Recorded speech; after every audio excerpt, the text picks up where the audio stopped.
자, 한 번 더 하겠습니다. 잘 오셨습니다.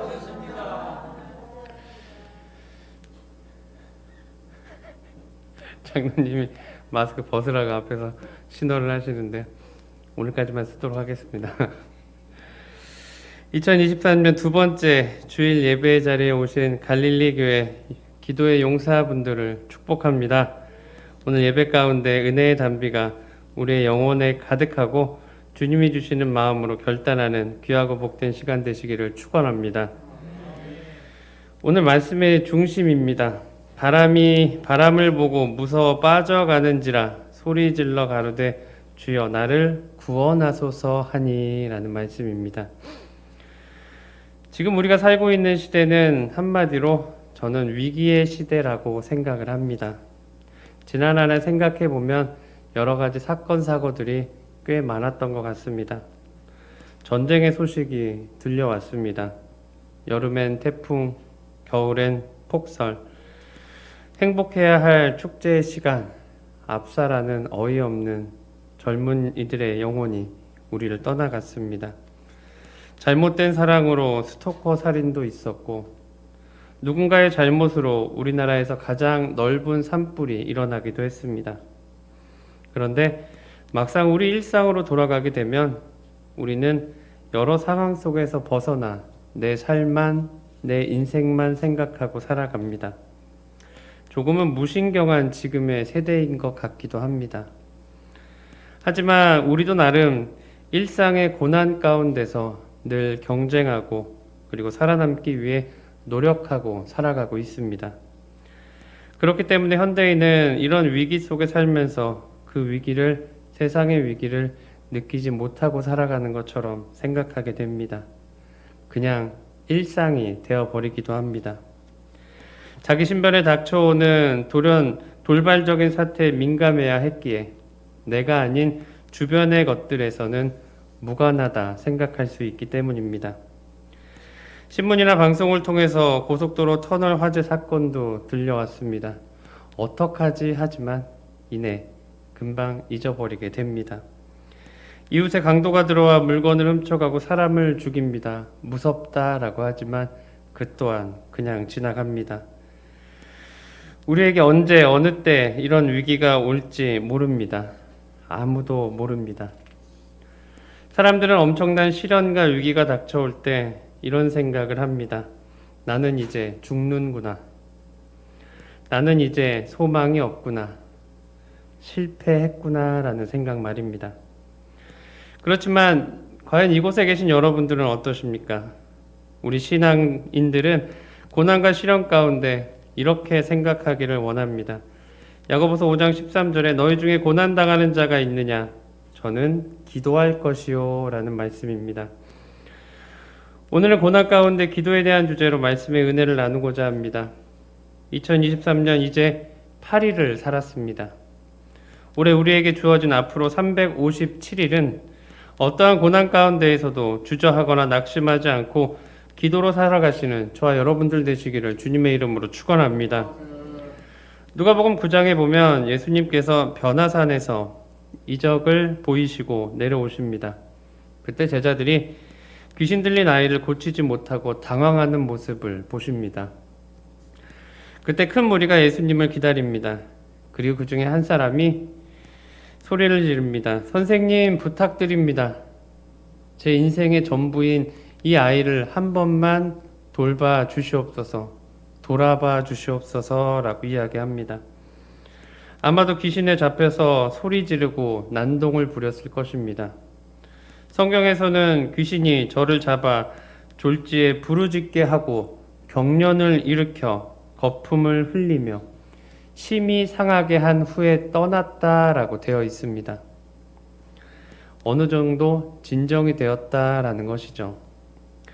이 아이의 가정은 위기를 맞이하게 됩니다. 아이가 아프면 어떻을까요? 부모는 여러 가지 방법들을 해봅니다. 이것도 해보고 저것도 해보고 해결되지 못하고 결국엔 그렇게 예수님께 찾아옵니다. 우리 주님께서는 어떤 고통도 해결해 주실 수 있습니다. 하지만 예수님의 제자들은 이 아이를 어떻게 할 수 없었습니다. 아이의 아버지는 조금의 기대가 사라져 가고 있습니다. 하지만 위기 속에 예수님께 부탁드립니다. 마가복음 9장 22절에 무엇을 하실 수 있거든 우리를 불쌍히 여기사 도와주시옵소서라고 이야기합니다. 명확하게 이야기하기보다는 조금 둘러서 이야기하는 느낌이 있죠. 혹시 하실 수 있는 것이 있습니까? 그러면 도와주세요 라는 것입니다. 그러자 예수님 이렇게 이야기하시죠. 할 수 있거든이 무슨 말이냐, 믿는 자에게는 능치 못할 일이 없느니라 라고 이야기하십니다. 예수님은 못하는 게 있습니다. 거짓말을 못하십니다. 예수님께서는 지금 말씀으로 선포하셨습니다. 믿는 자에겐 능치 못할 일이 없다라고 우리에게 알려주십니다. 예수님은 허풍을 하실 줄 모릅니다. 왜냐하면 그 말씀이 육신이 되셨기 때문이죠. 그렇다면 그 말씀을 우리는 믿기를 원합니다. 믿는 자에게 능치 못할 일이 없느니라. 그 말씀에 아멘하기를 소원합니다. 위기 속에서 믿음으로 주님께 나오십시오. 믿음은 모든 것을 다 이룰 수 있습니다. 우리의 예수님은 능치 못할 일이 없다고 우리에게 알려주고 계십니다. 많은 사람들은 위기가 닥쳐오면 어떤 생각을 할까요? 고심하고 낙심하게 됩니다. 내가 해결할 수 있는 수단을 찾아봅니다. 내 인생에 지금과 같은 고난과 어려움을 이긴 적이 있었나, 겪어본 적이 있었나, 골똘히 생각을 합니다. 그런데 경험해 본 적이 없으면 주변의 사람들을 찾아봅니다. 나를 도와줄 사람이 있는가? 아니면 그 사람을 통해 다른 전문가의 조언을 들을 수가 있을까? 하지만 우리는 달라야 합니다. 우리는 달라져야 합니다. 위기가 올 때 기도하기를 소원합니다. 제자들이 예수께 이 아이의 귀신을 어떻게 쫓아낼 수 있냐고 묻습니다. 우리는 어찌하여 귀신을 쫓아내지 못합니까? 라고 묻게 되는 것이죠. 그러자 예수님께서 마가복음 9장 29절에 말씀합니다. 기도 외에 다른 것으로는 이런 유가 나갈 수 없느니라. 아멘. 바로 기도에 대한 말씀입니다. 오늘 본문의 내용인 마태복음 14장 22절 이하에 제자들이 예수님보다 앞서 배를 타고 갈릴리 바다를 건너다가 풍랑을 만나게 됩니다. 풍랑으로 인해 죽음의 위기에 처한 제자들에게 예수님께서 물 위로 걸어오십니다. 그리고 두려움에 떨고 있는 제자들을 위로하시고 바다를 잔잔케 하십니다. 우리의 인생은 바다를 항해하는 것과 같습니다. 이 세상은 우리가 안심할 수 없습니다. 그 바다 밑에 어떤 일이 벌어지는지 모르고 잠시 후에 어떤 바람이, 어떤 파도가 우리를 닥칠지 모르기 때문입니다. 또한 사단의 계획이 우리를 넘어뜨릴지 우리는 알 수가 없습니다. 그것이 바로 우리의 인생입니다. 그러나 분명한 것은 우리가 이러한 위험에 있을 때, 세상의 풍파에 시달려 죽어갈 때 벌써 주님은 알고 우리에게 다가오신다라는 것입니다. 마가복음 6장 48절을 보면 바람이 거스림으로 제자들이 괴로이 노젓는 것을 보시고 밤 사경쯤에 바다 위로 걸어서 저희에게 오사라고 이야기하십니다. 예수님은 친히 제자들을 도우러 오십니다. 맞바람이 불어오는 거죠. 여름의 맞바람은 시원합니다. 하지만 목적지를 향해 달려갈 때 맞바람은 너무나 무섭고 힘이 든 일입니다. 제자들은 어떻게든 그 바람을 뚫고 가기 위해서 노를 저어보지만 힘이 듭니다. 앞으로 배가 나아가지 못합니다. 이런 제자들의 모습을 예수님은 보십니다. 이 모습이 바로 우리의 예수님이십니다. 그래, 너희들 고생 한번 해봐라. 언젠간 오겠지라고 하는 것이 아닌 친히 그 자리에 나아가십니다. 우리는 그런 예수님을 믿고 있습니다. 과거 영상들 중에 북한의 잡지를 본 적이 있습니다. 잡지 1면이 제일 비싼 면이라고들 하더라고요. 그런데 북한의 잡지 1면에는 그때 김일성의 우상화 작업이 계속해서 하고 있었습니다. 한 나라를 그렇게 바꾸어 가는 것이죠. 그렇게 만들어 갑니다. 대표자를, 리더를 그렇게 우상시해 가며 전쟁과 침략을 준비해 가는 북한의 모습이었습니다. 그리고 그런 북한을 세계들은 주목하고 있습니다. 그렇기 때문에 우리도 늘 안전하다고 볼 수 없습니다. 얼마 전만 해도 우리나라 산곡에 북한의 무인기가 날아다녔던 이야기가 있었습니다. 북한은 전쟁을 위해서 무기도 준비하지만 정신적으로도 무장합니다. 우리 수령 동지를 위해서 이 한 몸 바칠 수 있습니다. 이것은 우리 가정의 영광입니다. 그렇게 그들의 정신을 무장시킵니다.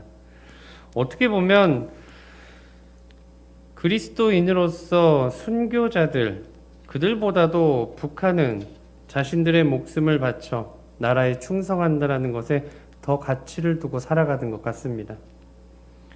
이런 세상 가운데 우리는 어떻게 대처해야 되겠습니까? 북은 군비 경쟁과 온 군력을 다 쏟고 있습니다. 주변 강대국들은 자국의 이익을 위해서 전쟁을 이용하기도 합니다. 제가 말씀드리는 건 정치 이야기를 하자, 현실에 누구를 탓하자라는 것이 아닙니다. 바다 위로 걸어오셔서 죽어가는 제자들을 도와주셨던 그 예수님이 우리의 민족과 함께 하십니다. 우리를 도와주십니다. 결국 우리는 하나님이 도우셔야 생존해 갈 수 있습니다. 우리는 그런 존재입니다. 예수님께서 물 위로 걸어오셨을 때 제자들이 그런데 뭐라고 합니까? 유령으로 봅니다. 기껏 도와주러 왔더니 유령으로 봅니다. 그들의 두려움과 성난 파도보다 예수님을 보는 순간 두려움에 빠진 것입니다. 그런 제자들에게 예수님은 이야기하십니다. 안심하라. 나니 두려워 말라라는 것입니다. 우리는 이렇게 예수님을 오해할 때가 있습니다. 어머, 누구세요? 나야. 두려워하지 마. 그렇게 예수님은 우리에게 다가오십니다. 그리고 우리를 꾸짖지도 않으시고 본인을 알려주십니다. 인생의 맞바람이 불어오고 있을 때 우리는 노력해도 앞으로 나아가지 못합니다. 걱정하지 마시기를 원합니다. 예수님이 우리에게 오시기 때문입니다. 그런데 어리석은 우리는 영적으로 깨어있지 못해서 예수님을 알아보지도 못합니다. 유령이구나. 도망가자. 회피하기도 합니다. 그런 우리를 향해 꾸짖지 않으시고 알려주십니다. 안심하라 라고 말입니다. 그런 예수님과 동행하는 저와 여러분들 되시기를 소망합니다. 예수님은 인류 모두에게 희망과 사랑을 주려고 오십니다. 우리들의 가정, 사회, 또한 이 나라와 우리 갈릴리 교회 또한 어떤 어려움 속에 있든 예수님께서 하신 말씀은 이것입니다. 안심하라. 그러나 이것을 엄청난 믿음의 전제가 필요합니다. 예수님을 하나의 유령처럼 두려워만 해서는 안 됩니다. 예수님을 어떤 관념으로 생각해도 안 되고요. 우리의 생각의 변화지, 말의 유희지 이렇게 생각을 해버리면 안 된다라는 것입니다. 예수님은 신앙의 대상입니다. 믿음의 대상이라는 것입니다. 그리스도의 복음은 이 땅의 진정한 자유와 평화를 원합니다. 그렇기 때문에 그가 상하심은 우리의 허물 때문입니다. 그가 채찍을 맞음으로 우리는 나음을 얻습니다. 그가 십자가를 지심으로 우리는 구원을 얻게 됩니다. 누군가의 고통, 예수 그리스도의 고난, 그의 희생을 통해서 우리는 나음을 얻고 사랑을 얻고 구원을 얻게 된다라는 것입니다. 그래서 우리에게 특권을 허락하십니다. 모든 위기의 두려움, 고통으로부터 그리스도를 믿음으로 우리는 해방된다라는 것입니다. 예수님이 물 위로 걸어오시사 베드로는 그때 용기를 내봅니다. 예수께서는 베드로가 물 위로 걸어오도록 허락하시죠. 베드로는 한 걸음에 바다 위로 뛰어내립니다. 그리고 걷기 시작합니다. 그러나 14장 30절에 바람을 보고 무서워 빠져가는지라. 이게 신앙생활이라는 게 막상 시작은 했는데 가다 보니 넘어지는 일이 생깁니다. 믿음으로 그 길 가겠다고 했지만 힘들고 어려운 일들이 있는 것입니다. 베드로도 막상 내가 물 위는 서 있긴 하지만 본인이 물 위에 서본 적이 한 번도 없습니다. 그리고 우리의 생각은, 우리의 삶의 경험은 인간은 물 위에 서 있을 수 없습니다. 예수님께서 오라 하셨기에 믿음으로 내려는 왔지만 첫 경험이다 보니 여러 가지 생각이 들어옵니다. 더욱이 바람도 불어옵니다. 파도도 눈에 앞에 보이게 됩니다. 점점 두려워지죠. 처음에 뛰어내릴 때는 오로지 믿음이었습니다. 하지만 내 삶의 현실이 되자 두려움이 다가오는 것이죠. 지금 우리의 인생이 잠잠하지 못하고 흔들리게 있습니까? 여러 가지 쓰러지고 어려운 일들이 우리 안에 내 삶에 벌어지고 있습니까? 아, 하나님은 나를 버렸구나. 혹시 이런 생각하고 계십니까? 그런데 조금만 뒤로 가서 생각한다면 예수님이 허락하셨던 일입니다. 예수님이 그 길을 가게 하셨고 여러분들의 인생을 하나님 안에, 여러분들의 하나님의 자녀로, 하나님은 여러분들의 왕으로 그렇게 관계를 맺으셨던 것입니다. 그런데 지금 당장에 바람이 불어오기 때문에 넘어져 가는 것입니다. 바람을 보고 무서워 빠져가는지라. 바람은 바다가 출렁이는 것, 파도를 말합니다. 지금 우리의 인생이 잠잠하지 못하고 흔들리게 되는 일, 우리를 쓰러뜨리는 일, 하나님은 나를 버렸구나. 그렇게 내 인생이 출렁거립니다. 우리는 절망하게 됩니다. 하지만 우리들 여전히 예수님만 바라보시기를 축원합니다. 베드로는 예수님께서 오라 하셨을 때 그냥 풍랑을 헤치고 밟고 가기 시작합니다. 물론 바람을 보고 빠지기 시작하죠. 그런데 그래도 다행인 것, 너무나 감사한 건 베드로는 예수님을 바라봅니다. 예수님을 바라봅니다. 당장 지금 내 삶은 빠져가고 있습니다. 두려움이 다가옵니다. 다시 배로 갈까 하는 것이 아니었죠. 예수님을 바라봅니다. 그리고 이야기합니다. 나를 구원하소서, 나를 건지소서라고 이야기하는 것입니다. 삼손도 드릴라라는 유혹을 통해서 죄악 가운데 빠져갔습니다. 그러나 빠져들어가는 베드로는 주인을 찾았습니다. 그는 예수님께 소리질러 구원을 요청합니다. 우리가 위기를 당할 때 구원할 대상을 찾아야 되는 것 너무나 중요한 것입니다. 친구나 이웃을 찾을 때도 있죠. 주변에 여러 사람들을 찾을 때도 있습니다. 하지만 우리의 영원한 온전한 도움은 줄 수 없습니다. 우리의 영혼까지 구원해 줄 수 없습니다. 오직 예수 그리스도 뿐입니다. 그래서 올 한 해 우리 갈릴리 교회는 예수 그리스도만 바라보기를 소망합니다. 지금까지 바라보고 살아왔지만 잘 되어가지는 않았을 것입니다. 그래서 매일매일 조금씩 예수님을 바라보는 연습을 하려고 합니다. 우리가 베드로와 같은 상황이었더라면 과연 여러분들은 어떻게 하셨을까요? 배와의 거리를 보지 않았을까요? 아직은 물에 덜 빠졌으니 손을 뻗으면 배에 닿지 않을까? 신앙으로 시작한 이 첫걸음, 하지만 내 발이 빠지기 시작하니 다시 돌아갈까? 여러 가지 생각이 들었겠죠. 그래, 예수님께 가자. 그런데 예수님도 떠 있는 분인데 같이 빠지면 어떡할까? 우리는 이런 계속돼서 불안한 걱정들을 하게 되는 것입니다. 그래서 우리는 훈련을 해야 됩니다. 베드로와 같은 상황에서 예수님을 부를 수 있게 훈련해야 하는 것입니다. 오늘날 학생들은 공부를 하고 건강하게 자라야 합니다. 부모는 가정을 돌보고 자녀를 돌보며 하나님이 만들어주신 작은 교회이자 가정을 신앙으로 잘 인도해야 합니다. 이 가정이 죄악으로 빠지게 된다면 우리의 가정이라는 배는 계속해서 흔들리게 되고 급기야 불신앙의 모습으로 빠지게 되기 때문입니다. 사랑하는 갈릴리 성도 여러분들, 우리는 어느 순간 어떤 위기가 당할지라도, 지금도 위협을 맞이하고 있을지라도 여러분들을 구원할 자는 친구도 형제도 아닙니다. 나를 구원할 자는 오직 예수 그리스도밖에 없음을 고백하시기를 소망합니다. 위기 속에 있는 우리는 성도의 기도의 신호라고 믿으시기를 원합니다. 이제는 나를 도와줄 자가 없고 구원할 자가 없다는 그런 낙심에 빠지지 말고 하나님의 도우심을 믿으시기 바랍니다. 친구와 부모가 나를 버리고 형제 또한 나를 버릴 수도 있습니다. 세상에 나 혼자구나라고 느낄 때 그때 기도하는 것입니다. 그리스도께 엎드려 기도하는 여러분들 되시기를 구원합니다. 베드로는 풍랑에 휩싸여 빠져가면서 예수님께 부르짖습니다. 주여 나를 구원하소서. 마치 소경 하나가 예수님이 지나가는 길목에서 소리치는 것과 같습니다. 다윗의 자손 예수여 나를 불쌍히 여기소서. 그렇게 부르짖죠. 예수님은 소경의 간절한 부르짖음을 들으셨고 마태복음 9장 28절에 내가 능히 이 일할 줄을 믿느냐라고 물으십니다.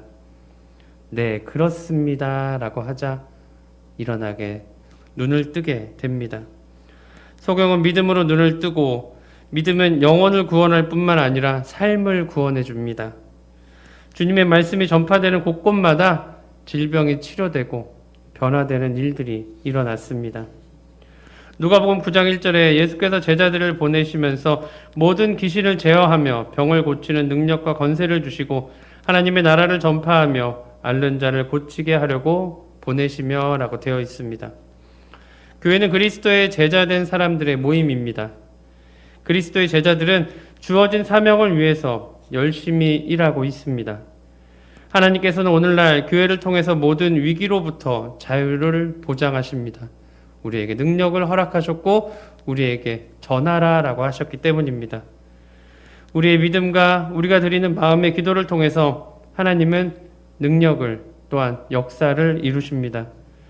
베드로가 물 위를 걷다가 바람이 불어오고 파도가 치기 시작하자 물에 빠져 들어가는 순간 구원해 달라고 소리치자 주님은 즉시 손을 내밀어 베드로를 잡아주십니다. 베드로는 구원받았습니다. 그리고 예수님께서 말씀하십니다. 믿음이 적은 자여 왜 의심하였느냐라고 말이죠. 어떤 위기가 닥쳐오더라도 의심하지 마시기를 소망합니다. 그런데 이게 쉽지 않죠. 그런데 쉽지 않습니다. 그래도 우리들은 기도해야 합니다. 하나님의 능력은 믿는 자에게 역사합니다.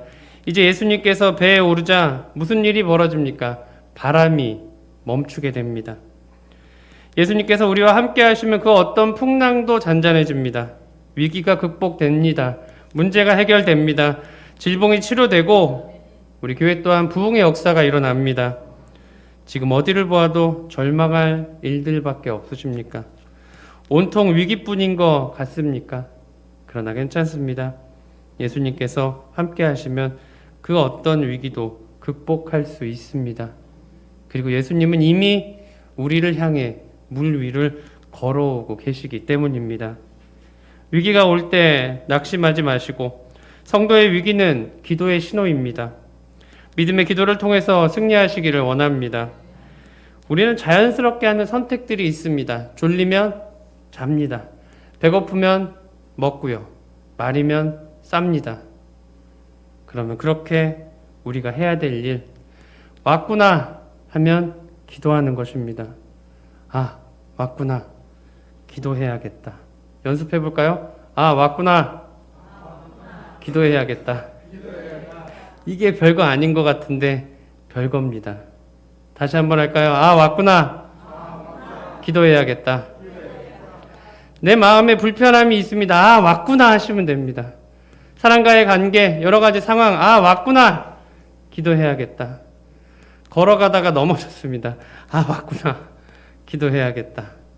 불편한 전화 한 통화, 사람과의 관계가 있습니다. 아, 왔구나. 기도해야겠다. 내 안에 하나님이 주시는 마음이 아닐 때는 다 고백하시면 됩니다. 아, 왔구나.